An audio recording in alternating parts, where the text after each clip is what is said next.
Coaches hired, coaches moving on, transfer portal spinning, same as it ever was. I thought the season was supposed to be over.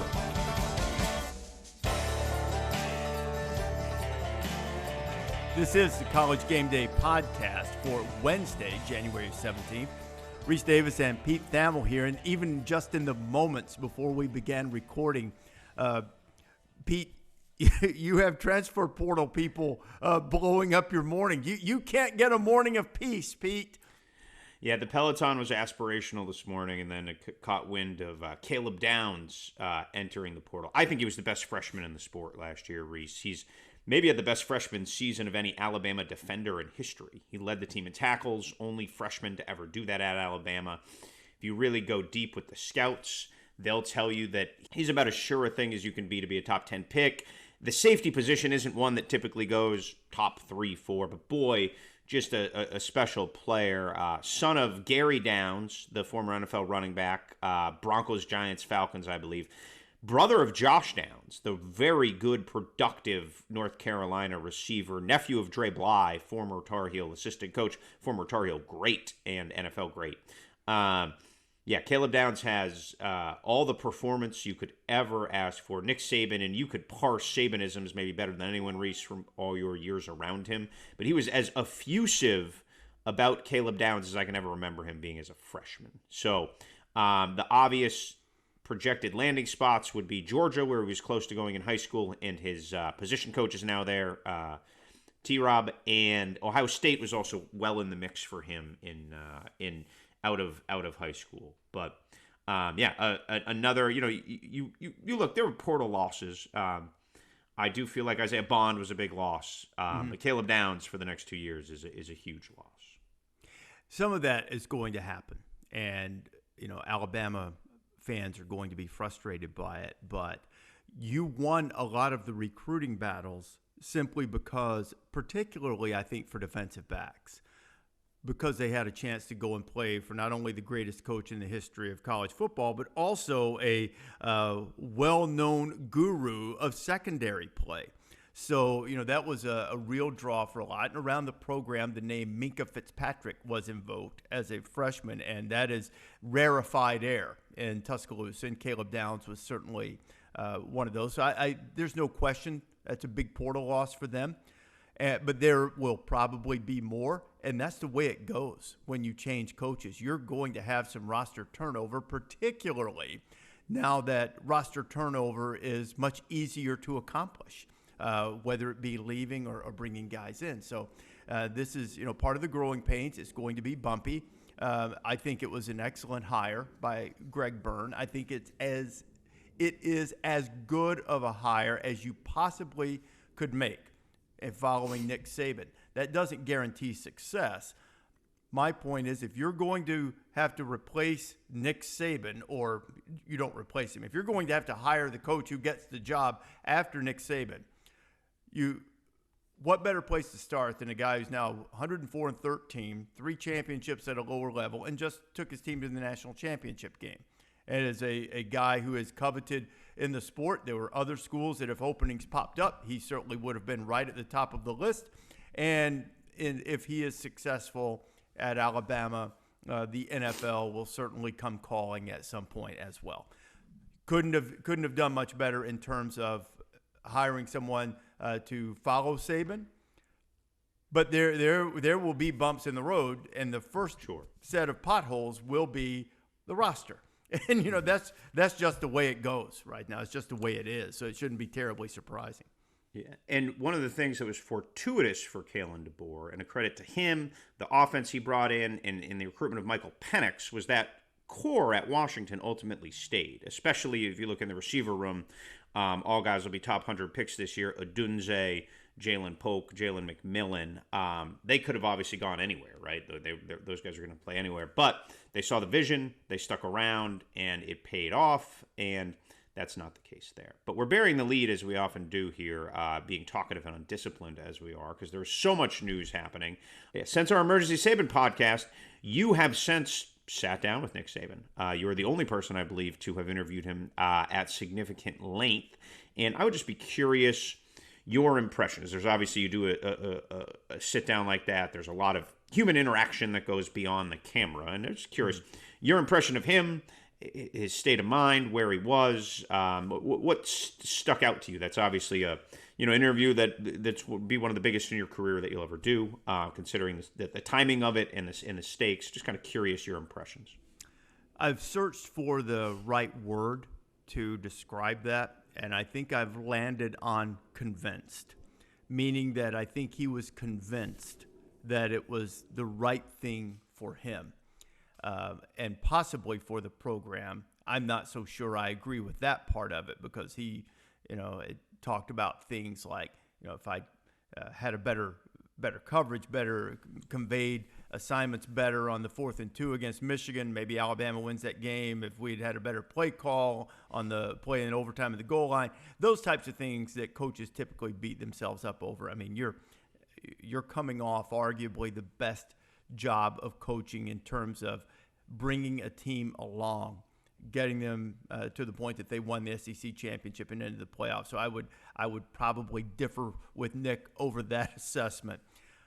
But he was convinced, based on what it had taken out of him this year, which was, I think, a little unusual for him and maybe a rarity for him.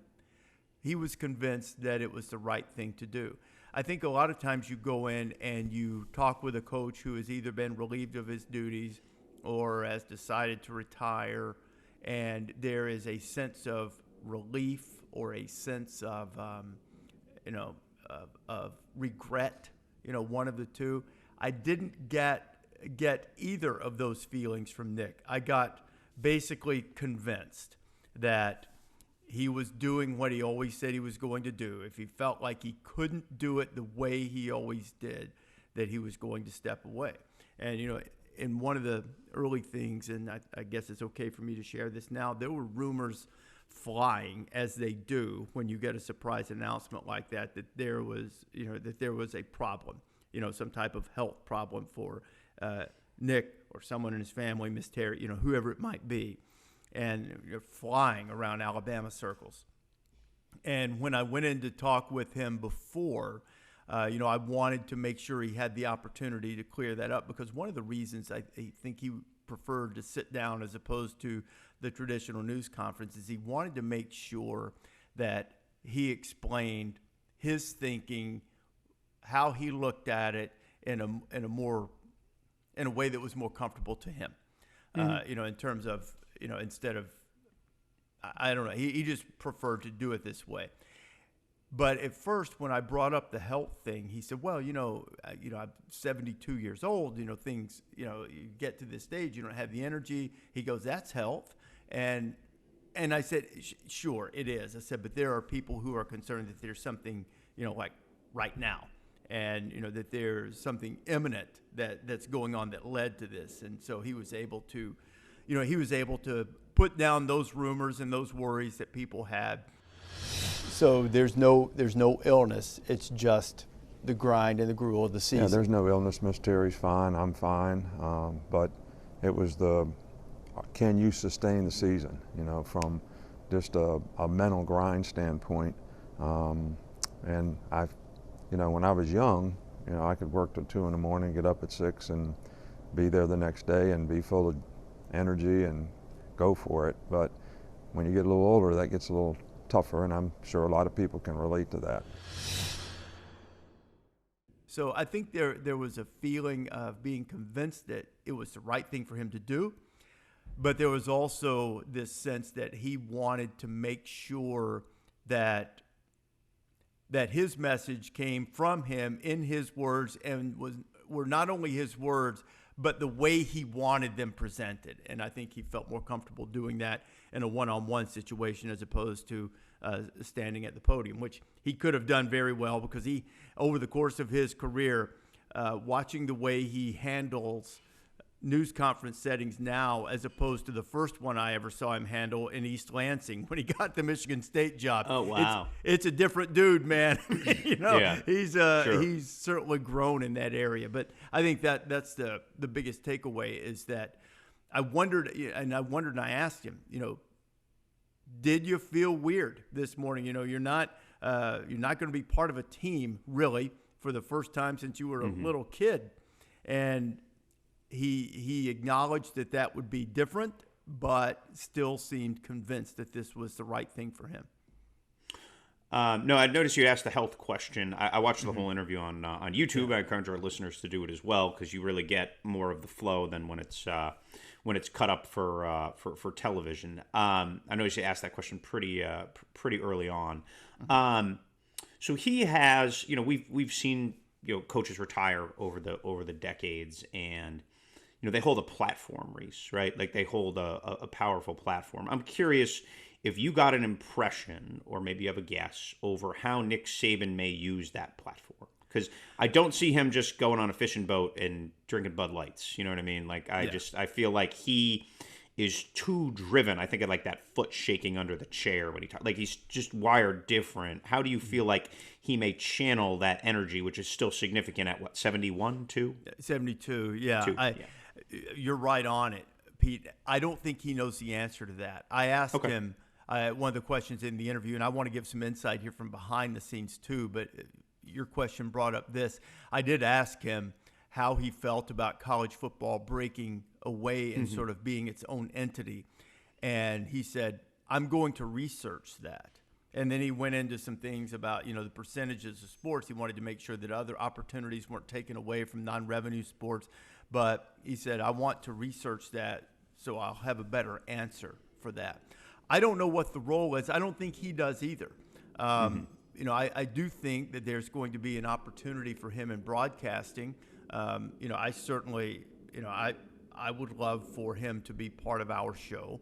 I don't know where that stands. That's not something I negotiate, but he's been so good with us over the years. They run that by me. I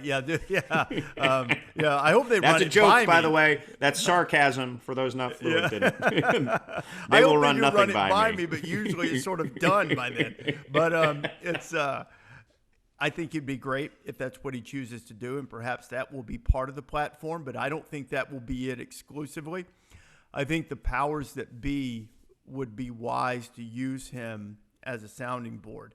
And we've always talked about this notion of a commissioner in college football. I think that's so far off and so not far afield at the moment. That may come to fruition, but I don't think that's going to come to fruition during a feasible timeline for Nick, although he would be perfect for it. Because the one thing that has always struck me about him, and was sort of still reiterated in that time that we visited last week, was that he's hyper competitive. He cares mostly about winning in his team, but he does care about the bigger value of the sport. And people made fun of him with all of the, is this what we want football to be stuff.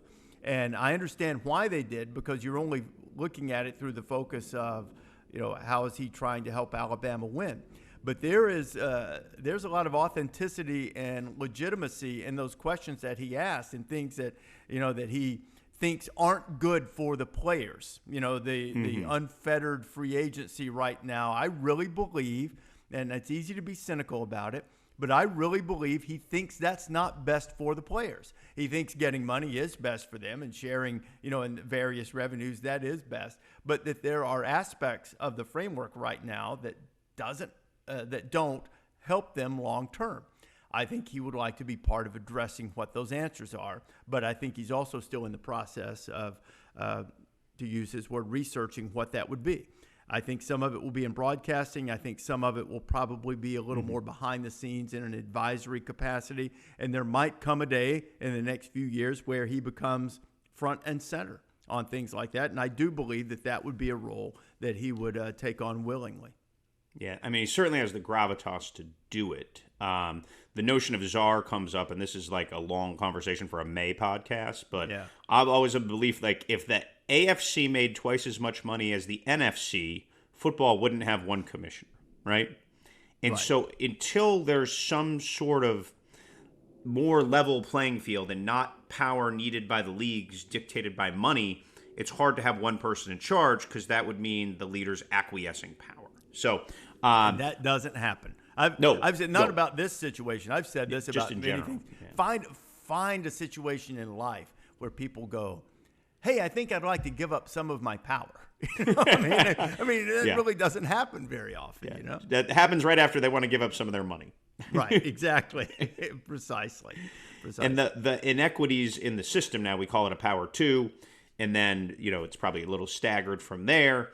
Like, those aren't solving themselves. There's not some financial magic bullet, because the power 2 have established themselves as twice as valuable, whatever, use your percentages, as valuable as the others. And therefore, some sort of neat, tidy 68 team, whatever, something that somebody can write a long blog about and would make perfect sense in a world of financial equity, does not work in our current world of financial inequity. And if anything, we've seen the inequities grow. I mean, look at Alabama's staff hirings, right? Like they pillaged 2 Group of 5 schools. I haven't had a coach about one of those Group of 5 openings say to me, like, that's, 5 years ago, I might have gone after that job. But now people are leaving that job for like a similar job that they have now. Like, it's interesting to see the tide turn a little bit, that some of those Group of 5 jobs maybe aren't viewed as aspirational, because your best players immediately go to the Power 5 for more money. It's just, and you don't have the NIL to keep them, so you're now like a AAA manager. You're not you're not there, and that's not a complaint by me. It's just an observation. It's just where the system is right now. One quick thing on that, because it's interesting. I was asked about Alabama's staff on a show just before we started, and it's funny, you and I haven't even spoken about this, and our thoughts are similar.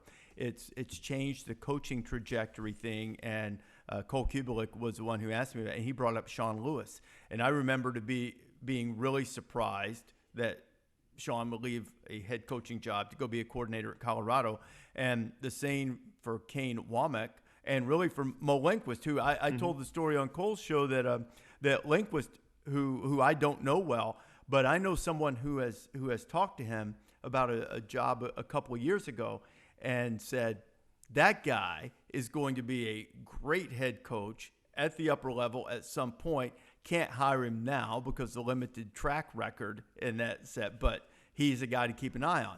Now, maybe he's Buffalo, impressive. Yeah, maybe really Buffalo's a little up and down, whatever, but early on. But those jobs are difficult, and now you have 2 guys who have decided that the best way forward for their career path is to step away from running their own team and working with Kalen DeBoer and running a side of the ball. It's a pretty fascinating time in the sport in that regard too. Yeah, there is a yawning gap, and before we dive into it and get off our script, we're still on our opening script here. You did also sit down with the other college football coach who is in the highest end of the news cycle right now, national champion Jim Harbaugh, interviewee of the Chargers, interviewee of the Falcons in recent days. You spent some time with him post-title game there. Walk us through a little bit of that interaction, Rece, which we did not get to on the emergency podcast because we were Nick-focused, and what vibes you got. We had talked going in on one of our pods about asking the question, asking the hard question. It's sort of something all journalists face, the proverbial Bonnie Bernstein to Roy Williams question, right? Like that that we've all had to raise our hand and ask, or tilt a microphone and ask. How did that go with Jim? And when you left him that morning in Houston, what was your feeling of that? Where the weather vane was pointing?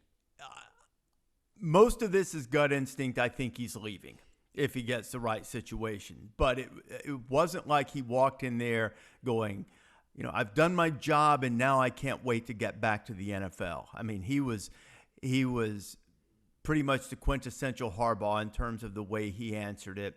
Going through, Adrian did a great job transcribing part of the interview and highlighting some things as part of the podcast.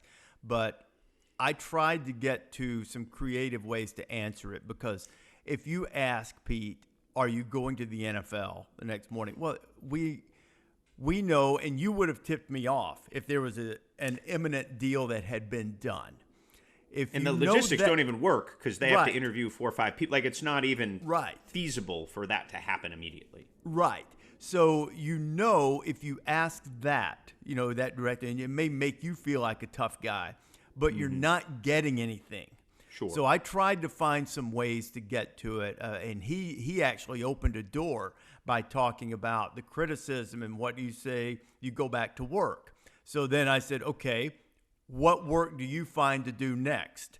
And then, ask him, how making his alma mater a champion impacted that. And he, I'm looking at the transcript here, and he says, well, everybody says that. I really don't know. And so I asked him, well, how do you think that will evaluate or impact your thinking when you evaluate it? And he gave me the 24-hour rule. I'm going to make it a 48-hour rule. I'm living right now. I asked him about the time frame. He said, I don't have an answer to that for you right now. So he was very cordial and friendly, knew the questions were coming, and was really good about it. How does being a champion and restoring your alma mater to a championship status impact decisions you will make? Because you're going to have opportunities. And everybody says that, Yeah. Everybody says that. I don't know, Who knows that? But how does it impact your thinking about how you will evaluate it? I don't know. I mean, we could peel back the onion and, different layers of emotion and what are you going to think and how are you think? All I know is this, I'm living right now. This is incredible.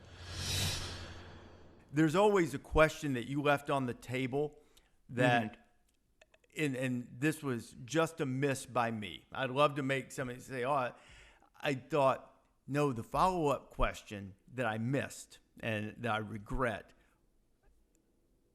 what would it take to get you to leave Michigan? That's a pretty basic question that I missed, and I wish I had asked it that way. I do take solace in this, Pete, knowing Jim as you and I do.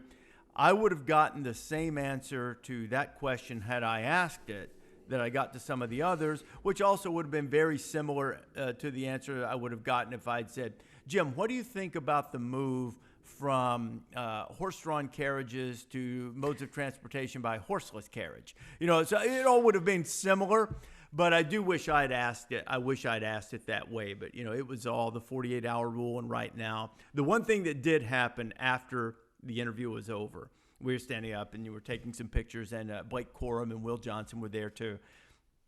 And I sort of. Did you tell Will Johnson about your man crush or not? I did. He knows. You're always hesitant to admit your man crushes, Rece. God knows. Yeah. Well, you never want to meet your heroes, Pete. They can let you down. But no, Will knows. Will knows I'm a fan. But I told. No, I know it. I told Jim afterwards. I said, "Look, man," I said, I know how you answered the questions, and I said, I know you've got decisions to make. I said, I'm a college football guy. I said, I wish you well, whatever. I said, but I hope you stay. I said, I think, just your personality and demeanor and everything, I think you're good for the sport. And I said, and I hope you decide to stay. But if you don't, I wish you well. And, he appreciated that and, kind of gave it the wandering off in space stare, and the smile and, you're, for people watching on YouTube, you've got the face. But, he was guarded in that respect. But, I felt like the most insightful thing was it, and I thought it was a moment of honesty, even though it was sort of offered in semi-jest, that he felt like he belonged in the family now with his dad and with John having championships. It was it was sort of a psychological peak that you get in some of those interviews from time to time because John Harbaugh doesn't look at his brother as lesser because he doesn't have a championship, and Jack Harbaugh certainly doesn't look at him that way. Yeah. But there's something about the way Jim's wired that to him, he, to use his vernacular, didn't belong at the big kids table, until he had done that. And it's kind of a fascinating look at the way people operate. And we act like it's so foreign. I think to some degree, all of us who are competitive in our fields feel that way, about whatever bar we set as success or achievement. We feel like we have to clear that. And maybe we fool ourselves into thinking that people around us will think more of us if we do it, which generally speaking, and I certainly hope is not true for people who actually love and care about you. But I think sometimes that for humans who are competitive and want to achieve, that is part of the drive. As you know, he used the phrase several times. I wanted to make them proud. I wanted to make, my dad and my brother proud. I wanted my kids and my wife to be able to say, that we were national champions, or that, they were, that their dad was a national champion, their husband was a national champion. And, that meant something to him. And I thought it probably gave us a little peek as to, part of the drive that he has that's legendary.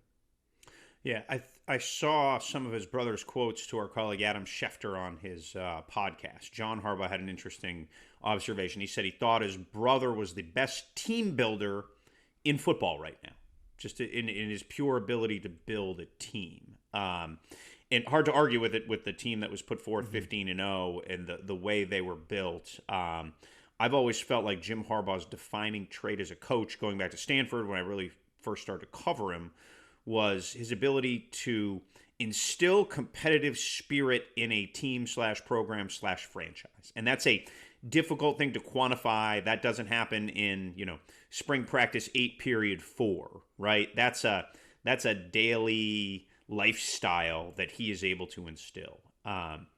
I will say, moving forward, the curious thing for me, and I think somewhat tips his hand, is that Michigan, for losing, the number's roughly 17 starters, right? Like, I don't 5 linemen. I think Hinton's coming back, but he wasn't starting at the time. Mm-hmm.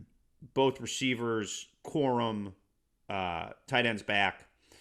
A good chunk of the really good players on defense, minus the 2 D tackles and your buddy Will Johnson. And there's some younger safeties that are okay. But anyway, they lose 15 starters plus. They've only taken 2 portal players right now. Now, again, they have good young players in the program. They've recruited well. They have the country's best strength coach in Ben Herbert, who would be a huge loss if he went with Jim to the NFL. A huge, huge loss, because Michigan has not been a top 3 recruiting program. They've been good. Mm-hmm. Don't get me wrong. They have good players, but they have not recruited in the same class as Georgia, Bama, Ohio State. And they built the team that outclassed those programs, or at least this year they outclassed Alabama, Ohio State now for 3 straight years, and then obviously played really, really well in the title game, and it showed their mettle. So I'm just curious if there are holes, including a quarterback, quite frankly. And they've called around on a couple quarterbacks, but there aren't like front line quarterbacks available. Will Rogers is probably the best portal quarterback available on the board right now, assuming he's going to leave Washington. So it would just be very interesting from a roster standpoint. And again, do you think it's Sharon Moore if Jim leaves, Rece? I do. Me too. I think that the obvious other candidate is now the head coach at Alabama. Yes. So it's I think it's Sharon Moore, and I think the timing of it, Pete, is going to make that the best option. There are a lot of people who would leave jobs after spring training to take Michigan, but is that in the best interest of the program? Do you then, I don't want to say sabotage, but then do you hamstring the new guy coming in at that point at Michigan and pass over Sharon Moore for that?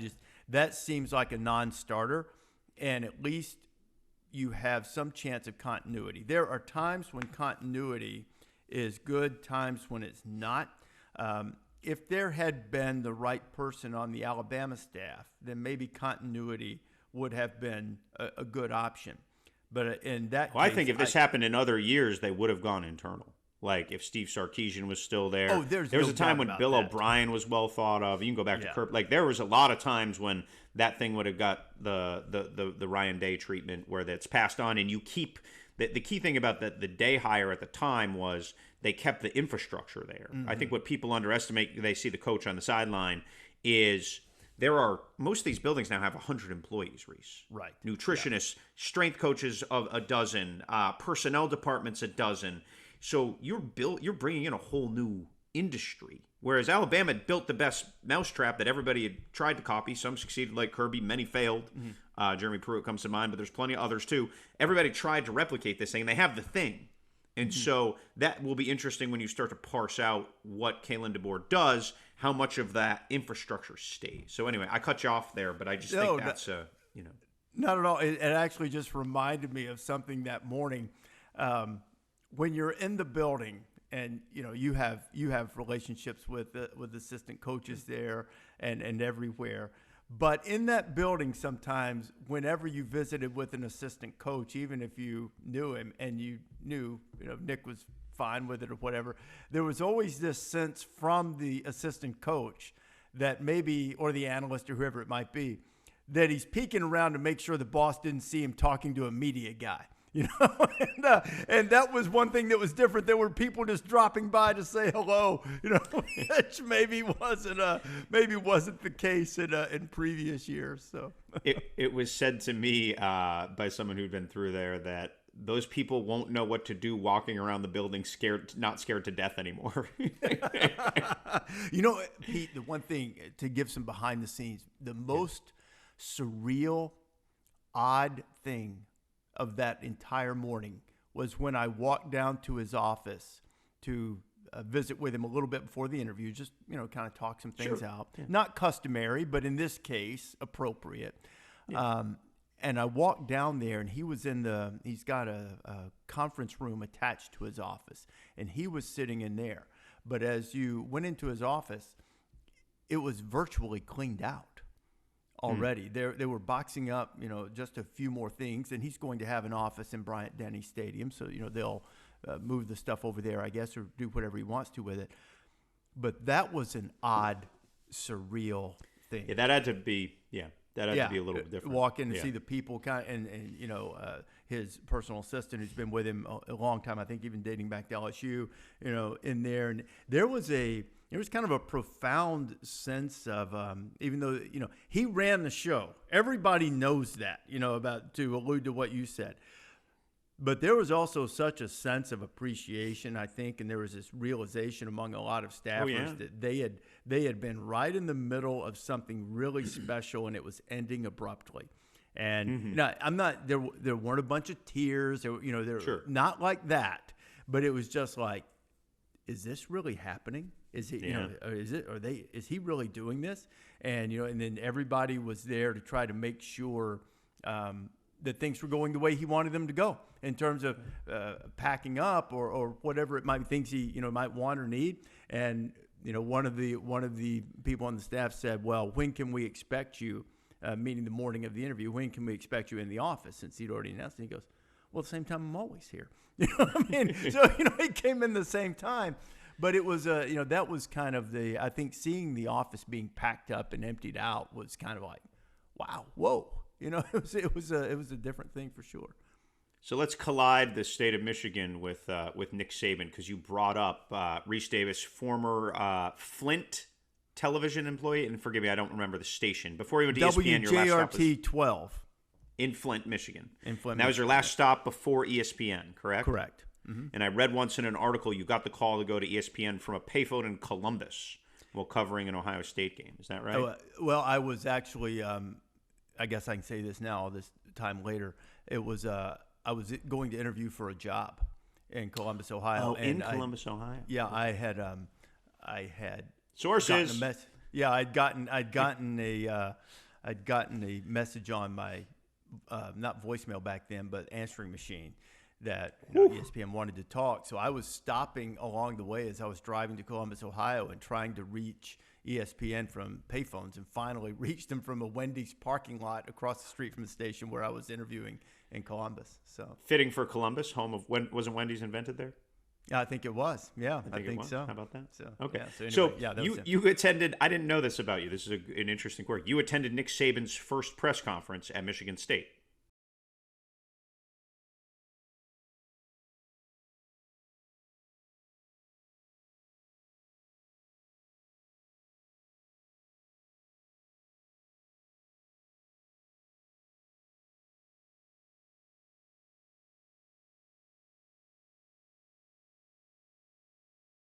room. I mean, he was obviously very serious, and he'd been at Michigan State before and part of the Rose Bowl winning team in the late 80s. So he wasn't unfamiliar to the people at Michigan State, but it was, he'd been a head coach for a year, but it was a really different thing. It was a much more stilted version of Nick than what people have become accustomed to. Did he still have the hands? he had a little bit of the hands, but there was just a real you felt like he didn't want to be up there. You felt like he wanted to go back to the film room and get on the practice field. He didn't have a lot of interest in talking to the cameras. And I think that was a thing about his wife that she helped him with over the years, and he's been pretty open about this, that he got frustrated with why people thought he was a certain way, and she's like, "Well, what do you expect?" That's the way you present yourself. And, sure. And to his credit, he was always he always talks about improving, best version of yourself, self-analyzing, all those types of things. And he, with her help, he did that. And, to think that the guy that I saw, and, I guess that would have been, December of '94, I guess, when they had the news conference or something, is now being thought of as, hey, if we had a czar of college football, a spokesperson for the sport, a person to advocate for it publicly and be the forward face, that's the guy. It's a pretty remarkable transformation that sort of extends beyond the obvious accomplishments on the field. My friend Charles Robinson, who I worked with at Yahoo, who's covered the NFL for years, was, I think, a student at Michigan State at the time, and then might have covered him locally a little bit. And he's got some funny stories just of like Nick and his standards and kind of his interactions, and they've evolved. And living in Boston, I've obviously read a lot of the books about Belichick and Parcells too, and both of them. When you read The Education of a Coach and Parcells, I think Nuno Damasio, it's a great biography of Bill.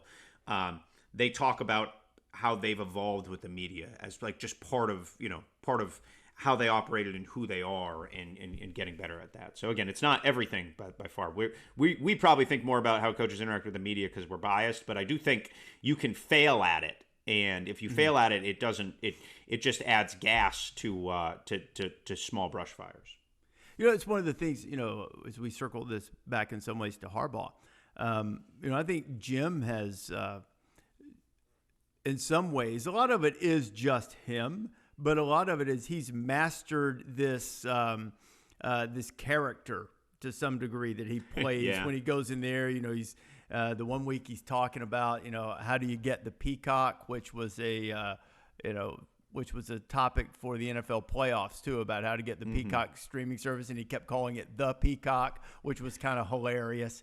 And the metaphors and the sort of blankly looking off into space, which is a little, I think he knows, Jim's a really smart guy, and I think he knows this kind of plays. It kind of plays to his demeanor and character, and it also can diffuse some things that that he knows he needs to answer, but kind of portraying it in that way. Not going to get bitter, I'm going to get better, and the I is the difference in that, and all of that kind of stuff. He knows it plays, and that is part of the deal now in this enterprise, is that coaches need to be good at this.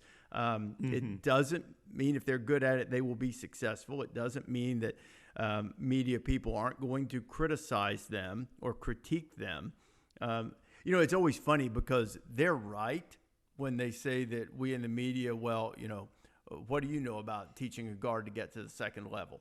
Fair enough. But, the counter would be, well, what do you know about presenting the story to the people who are responsible for making this enterprise popular? So that's a two-way street a little bit. And the best ones understand that, and they spar when they need to, and they are cooperative when they can be, and everything kind of works out.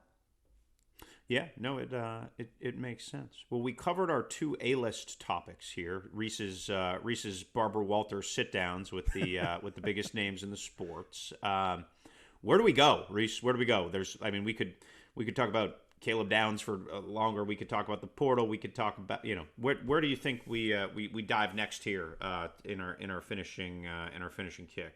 I think the most fascinating thing at the moment is probably the transfer portal as it pertains to Alabama particularly, and as it might pertain to Michigan. Now I don't expect the same type of turnover at Michigan if in fact Jim takes an NFL job, and if they hire Sharon Moore. I think if that happens, then some of their issues will be mitigated to a large degree. But I think Alabama, as you mentioned, they've lost Bond. They might well lose Downs. There are rumors about a few others that could be headed that way. You're already seeing, too, it's kind of interesting, the team dynamic. I mean, I know that Kalen DeBoer, I'm sure, is working hard to keep some important pieces. But you've already seen a couple of guys come out.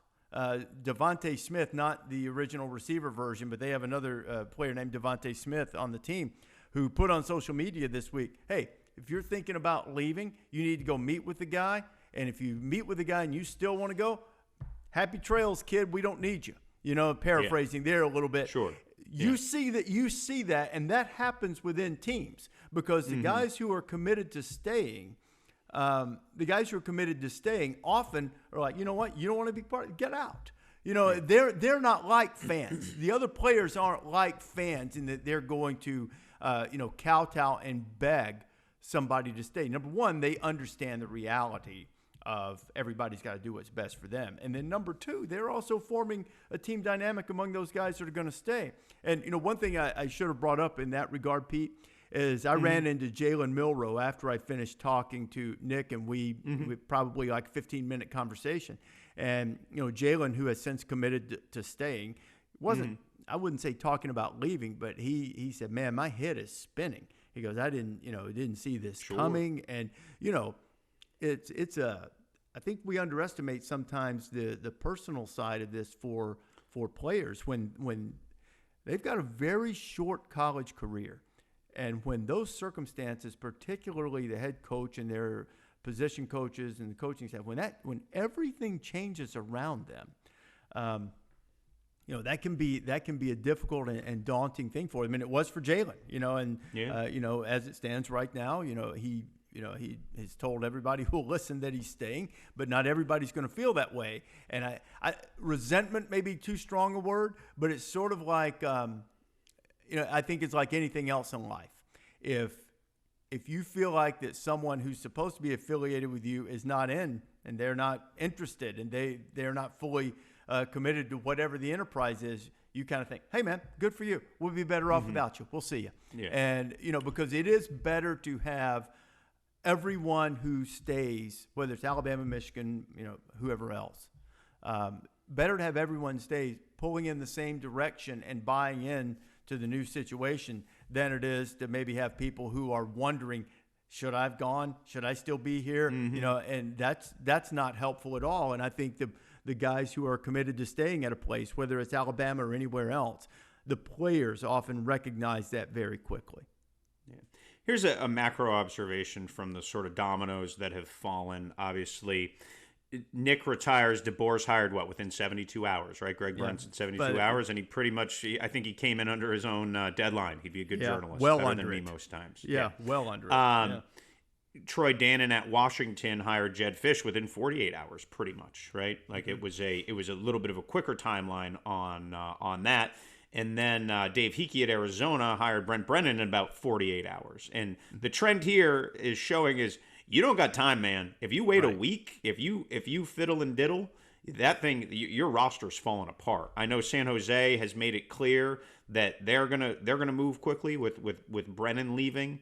And I would imagine South Alabama does the same with Kane Womack out, and Buffalo also does the same.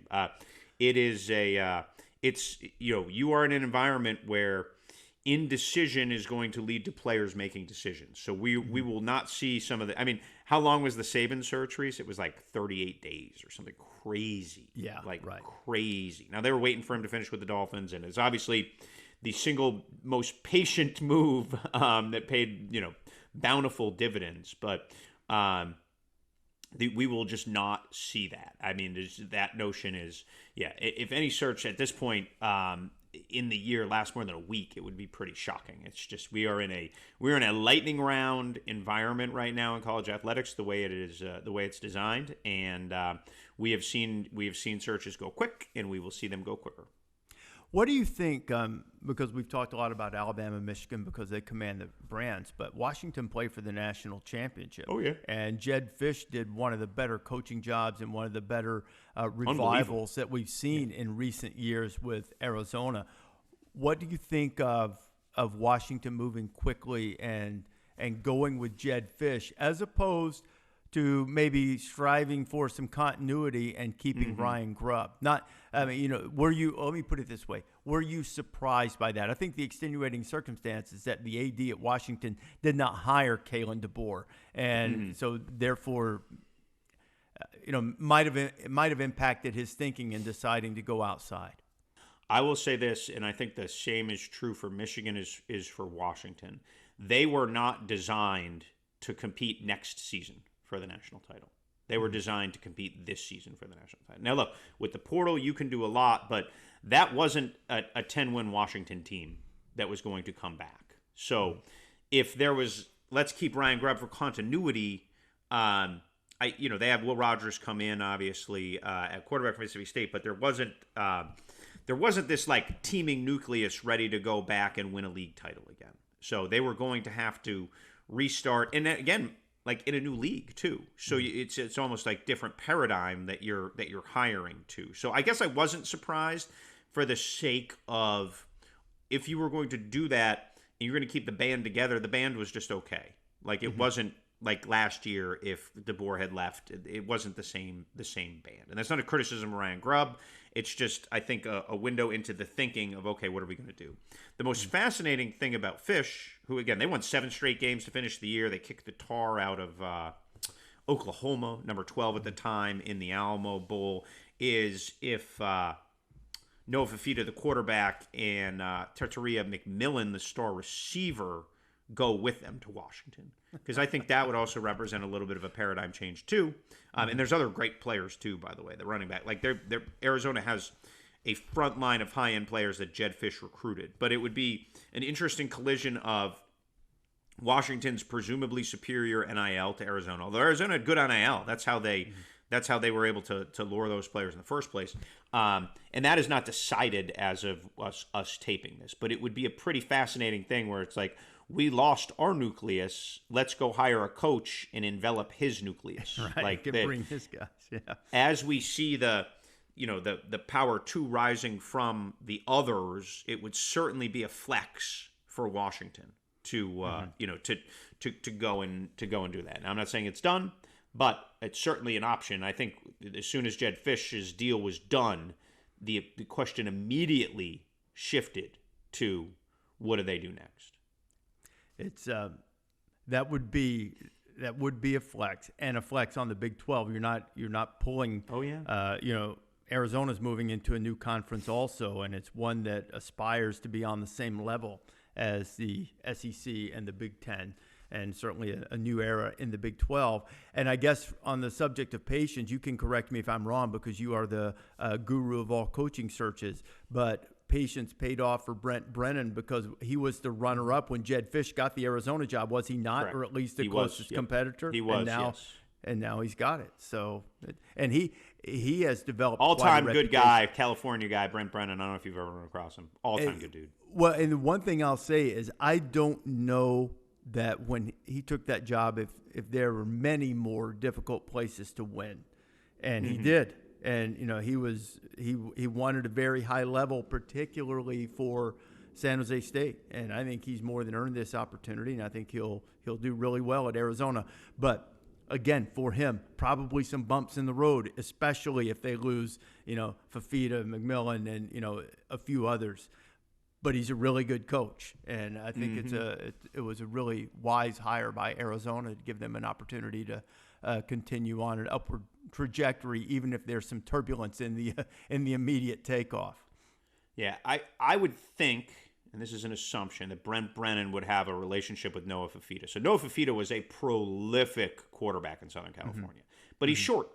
He doesn't fit the quarterback paradigms, and that's kind of how he was, I believe, committed to Cal and then flipped to Arizona. So that's why he was a back half of the Pac-12 recruit and not a top. His production would have indicated like a USC level recruit. but he didn't have some of the physical paradigms that go with it. So I say that to say, like, that's the kind of kid that Brent Brennan would identify, and he's done a great job with quarterbacks there at San Jose, and identified and brought in recruited hard, because those guys who are a tick slow or an inch or two short usually end up getting heavy Mountain West interest, and then the big boys take notice. So I'm gonna think Brent Brennan's gonna give a strong recruiting pitch, and I'll say this: if you look at Duke with NIL, if you look at Kansas with NIL, if you look at Arizona with NIL, some of the basketball blue bloods where that's front line, they understand it a little better maybe than some other, because they've had to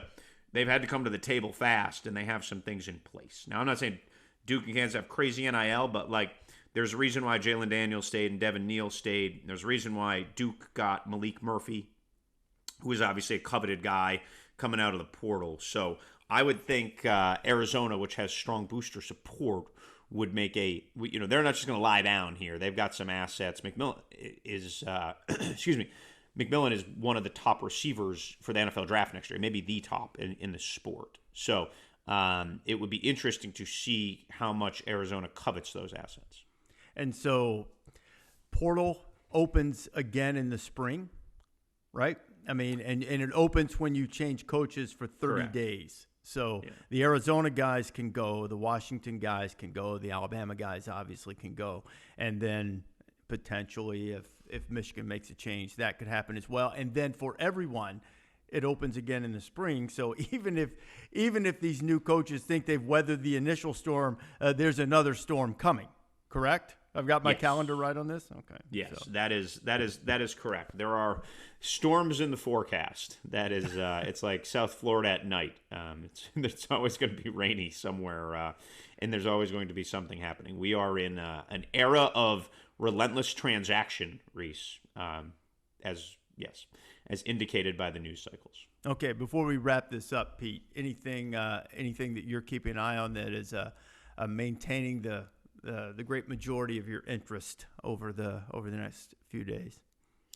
Well, since my wife and I are going on vacation later this week, I'm certain that's when Jim Harbaugh leaves.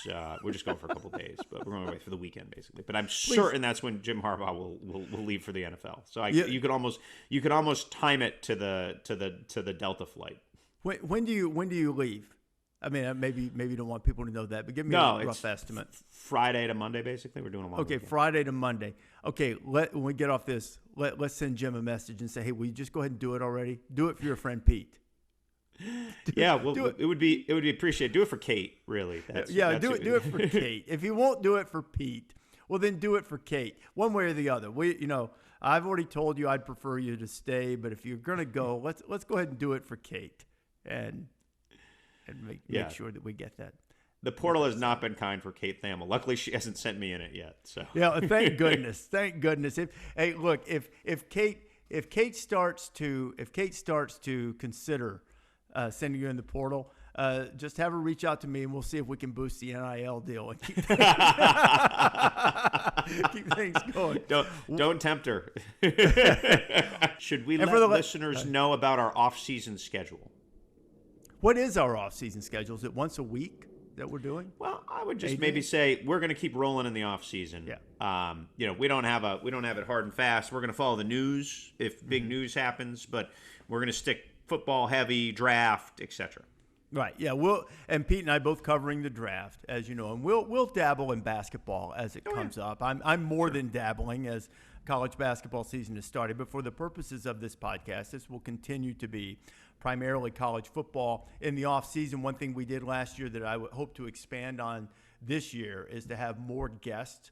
Yep. Obviously, there are some new coaches that would be fascinating guests. I'd love to have Jedd Fish on at some point. Certainly love to have Kalen DeBoer on at some point during this offseason once they sort of get settled in. That's probably more a summer thing for those two guys particularly. But we'll try to do some of that. We'll talk draft. Pete's trying to get me to the Senior Bowl, and I'm trying to make it happen around my basketball schedule, at least for a day. So we're looking forward to all of those things, and we thank you for your support of this podcast throughout the season. It's been a lot of fun. Hopefully you've enjoyed it, and we'll continue on talking about King football throughout the off season. Pete, if I don't talk to you again, which, well, I might, but before you leave town on your vacation, but actually I kind of hope I don't, because if I do, that probably means there's some type of big news that's threatening your outbound flight, and we certainly don't need that. Yeah, we'll be all right. We make it. Phones work where we're going. So we'll okay, all right. That's good news. Thanks for listening to the College Game Day podcast. As noted, we will continue on throughout the off season. Roughly, I would say you can expect a once a week type of situation with the pod, and the best way to maybe we'll beef it up around the draft a little bit. Yeah, we'll go a little bit more. Maybe have some guests on when we're on site at the draft as well. Subscribe. That's the best way. If not, you can download this wherever you prefer to get your podcast. Thanks for listening.